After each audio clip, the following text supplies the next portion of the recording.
nosotros no aceptaremos la exclusión de nuestro pueblo de ese derecho.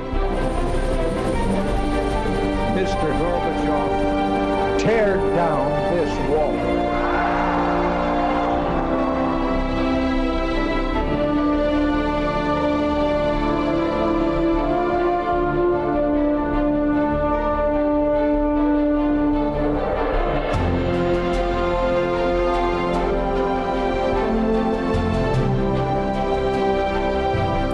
Buenas noches, señoras, caballeros, bienvenidos a Tiempos Modernos. La historia de la conquista española de América, perdón por lo políticamente incorrecto, la conquista española de América, es que eso fue, dejó personajes extraordinarios e historias realmente impresionantes. Pero hay uno de los personajes que se convertiría ya en mito, no tanto que también para los españoles, como sobre todo allá, al otro lado del mar, admirado y odiado por igual, Hernán Cortés. ¿Por qué? ¿Qué hizo Cortés? De eso hablaremos hoy, del mito de Cortés. Un aventurero de 36 años dio a España la mayor conquista territorial de toda su historia. Se llamaba Hernán Cortés, corría 1521 y aquella conquista era el imperio mexica de los aztecas. Aún más, la conquista de la capital azteca, Tenochtitlán, abrió el camino para el nacimiento no solo de un inmenso imperio, sino también de una idea que andando el tiempo se llamaría hispanidad. Cortés era un hidalgo de rango menor que a los 19 años pasó a América en busca de fortuna. No era un guerrero ni un político, pero las circunstancias le convertirían en ambas cosas a la vez. Instalado en Cuba en 1519, saltó al continente. Lo que en un principio iba a ser un mero reconocimiento de las costas del Yucatán, terminó como una conquista en toda regla, contraviniendo las órdenes del gobernador de Cuba, Velázquez, que en vano intentó detener a Cortés. En su periplo por las tierras mexicanas, Cortés descubrió que numerosos pueblos de la región, totonacas y tlaxcaltecas, profesaban un odio sordo a los aztecas, cuya hegemonía les resultaba insoportable por los pesados tributos que les imponían y por su hábito de capturar presos para sacrificarlos a sus dioses. Los españoles, que nunca llegaron a ser más de 500, utilizarán eso en su favor. La conquista de México no fue solo española, fue obra también de un alto número de pueblos sometidos que esperaban a un libertador. Hernán Cortés supo jugar ese papel. El 8 de noviembre de 1519 entraba en la capital del Imperio Azteca, en el actual México, y se entrevistaba con el emperador Moctezuma. Las intenciones de Cortés eran lograr un sometimiento voluntario de Moctezuma, muy influido por las profecías que hablaban del retorno de los enviados blancos y con barbas del dios Quetzalcóatl. Pero un importante sector de la nobleza y de los sacerdotes aztecas se mostraban mucho menos sugestionables.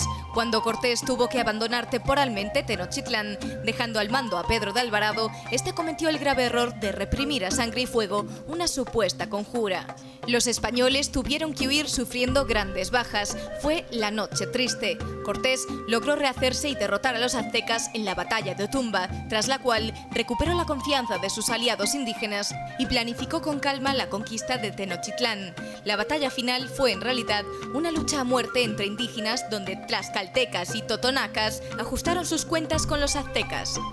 Pero quien obtuvo la victoria política fue Hernán Cortés, que el 13 de agosto de 1521 rendía la ciudad. El imperio azteca se transformaba en la Nueva España. Fue la mayor conquista lograda hasta entonces en América. En América y en todas partes, porque realmente la extensión de aquello era tremenda. Iván Vélez, muy buenas noches, encantado de tenerte de nuevo en Tiempos Modernos. Tú además has escrito un libro, El mito de Cortés, hablando del personaje. Personaje formidable, por supuesto, por la gesta, pero es que luego la historia del mito Cortés ha sido decisiva para muchas cosas.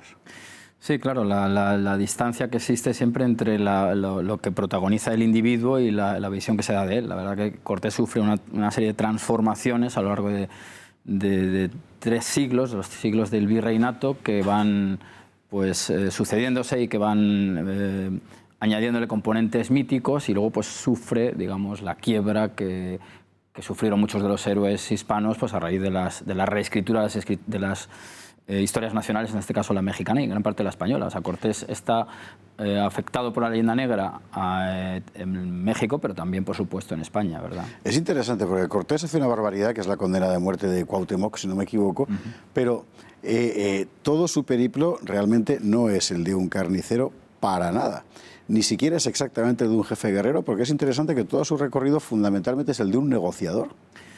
Claro, yo creo que la idea esa de que es un individuo sanguinario, un individuo que se baña en sangre, pues es efectivamente otro de los atributos propios de la leyenda negra que encarnaría perfectamente en un personaje de la escala de Cortés. Cortés, a mi juicio, la gran habilidad de Cortés no está no solamente en el manejo de la espada, por supuesto no era un cobarde, eso está claro, era un hombre valeroso, sino en ser tan perspicaz como para darse cuenta de las contradicciones que había en aquel territorio, es decir, de la estratificación y de la diversidad de pueblos en diversos estados de civilización y de sometimiento, ser capaz de pactar y de convertirse, como habéis dicho en el vídeo, yo se lo he sostenido también, incluso hace poco en México lo sostuve, ser una especie de, sin especie, un libertador de pueblos oprimidos. Es una idea, yo creo que importantísima, lo va a repetir Pizarro después, que era menos listo que Cortés, en el Perú, bueno, menos listo, menos instruido, digamos. Sí. En el Perú, pero eso es absolutamente fundamental porque es que si no se entiende. Es decir, los españoles somos gente muy grande, no hay más que vernos a ti y a mí,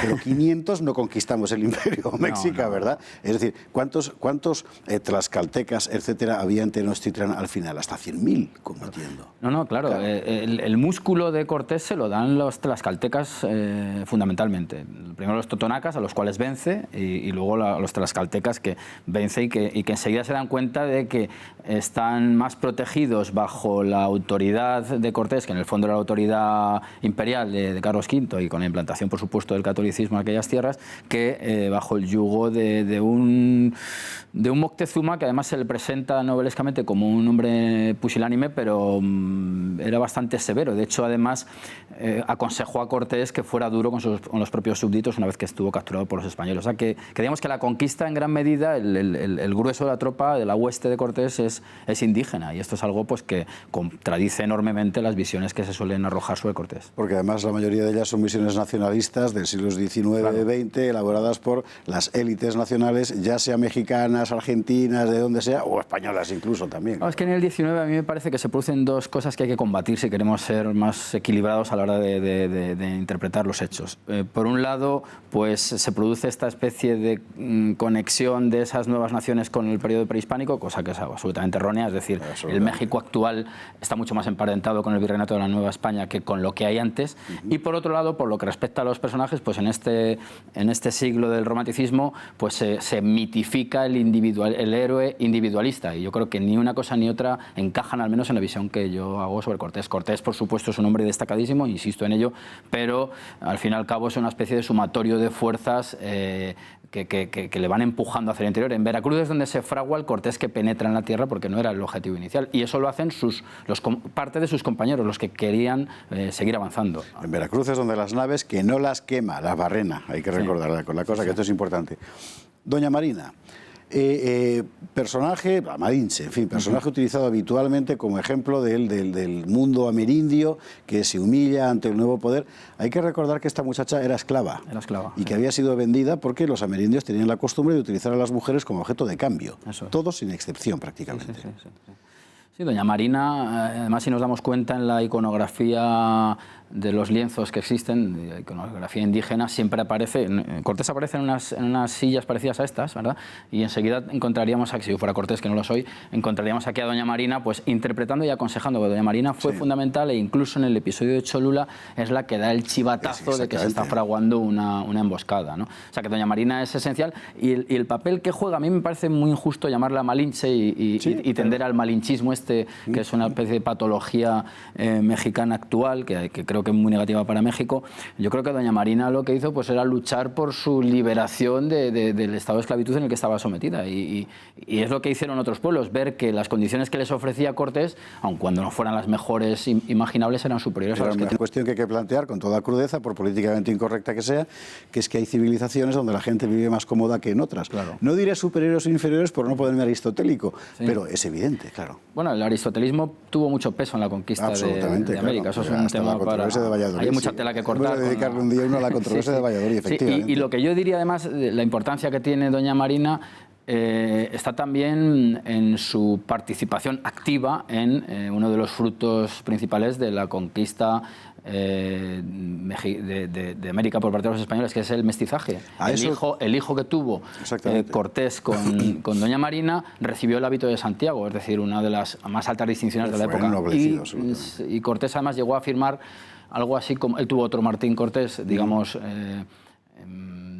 tenido con la marquesa, con la que fue su segunda esposa, y llegó a decir del Martín Cortés mestizo: no lo quiero menos que el que tuve con la marquesa. Es decir, que Cortés admitió perfectamente sus hijos mestizos. Tú apuntas eso a la hora de hablar de Cortés como personaje, porque es de los primeros ejemplos. Núñez de Balboa también, pero al final murió demasiado joven. De los primeros ejemplos en los que realmente la idea de la hispanidad no hace falta enunciarla porque se vive.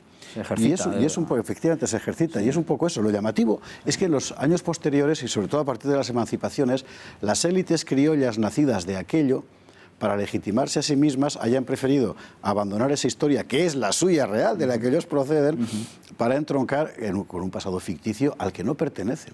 Claro, claro, eso es un puro ejercicio voluntarista y en gran medida gratuito. Los actuales hermanos nuestros hispanoamericanos pues están perfectamente homologados con nosotros pues, por la vía de la cultura, de la religión, del idioma, del código legal que ha regido más o menos pues estos siglos, del urbanismo, en fin, pertenecemos a una misma civilización cuyas bases las sientan los conquistadores, que luego son los que, yo siempre digo, que desbrozan el camino para que se vengan a sentar las instituciones hispanas posteriormente. De hecho, los conquistadores quedan, digamos, orillados en cierto modo, de hecho hubo muchas quejas, para que se asienten las instituciones, cabildos, virreinatos. Sí, a eso iba yo ahora mismo, para cerrar un poquito el tema de Cortés, los 2 minutos que nos quedan, porque su propia peripecia es esa. Claro. Es decir, él realmente abre el mundo, pero claro, para conquistar hace falta un temperamento y para gobernar hace falta otro temperamento muy distinto. Claro, claro. Y evidentemente el conquistador ya no es el hombre apto para poner todo aquello en orden. Claro, de hecho Cortés y los conquistadores tuvieron que someterse a un juicio de residencia, es decir, a una auditoría muy completa de qué han hecho Ay, oye, por cierto, paréntesis, es que estoy harto de oír eso de que todos les juzgaban a España ingrata y tal. No, vamos a ver, no les juzgaba a nadie. Juicio de residencia quiere decir literalmente una auditoría. Sí. O sea, una vez allí tenía que dar cuentas, evidentemente. Era eso, no era nada más. Claro, también los virreyes tenían que someterse a ellos. Sí, es decir, había una evaluación de cómo se ha comportado el individuo, de qué ha hecho con los dineros y con el comportamiento con indios y con esclavos y responder ante la ley. O sea, si algo tiene el Imperio Español es una densidad legal bastante importante y documental. De hecho, eso es lo bueno, que tenemos archivos pues, para aburrir o para investigar, mejor dicho, ¿verdad? Termina Cortés 15 años después de lo de México en Argelia. En la campaña de Carlos V, pegaba al emperador a ver si conseguía algo. El emperador, que hacía muchas fiestas por otra parte, porque Cortés nunca fue un hombre maltratado por la corte, pero los títulos a los que él aspiraba, que eran títulos políticos en realidad, esos no los tuvo jamás. Bueno, tuvo el marquesado del Valle de Oaxaca, que no es poco. Y lo que no hizo, porque esa es una de las sospechas que se han lanzado sobre él, lo que no hizo, al menos documentalmente yo no lo he encontrado las evidencias, es alzarse con la tierra, que era la forma de convertirse en un rey. No lo hizo, fue un hombre leal a la corona y de hecho, pues si no hubiera participado en la campaña de Argel, ¿qué necesidad tenía él, verdad? Había recibido grandes honores, 23.000 vasallos, un valle potentísimo, unas rentas muy fuertes. Es decir, que también el ideal romántico juega en contra de Cortés. Cortés no murió en la absoluta miseria, como gusta a algunos trazar estas biografías, ¿verdad? O sea, que murió en territorios del duque de Medina Sidonia, en fin, no era en ningún lado.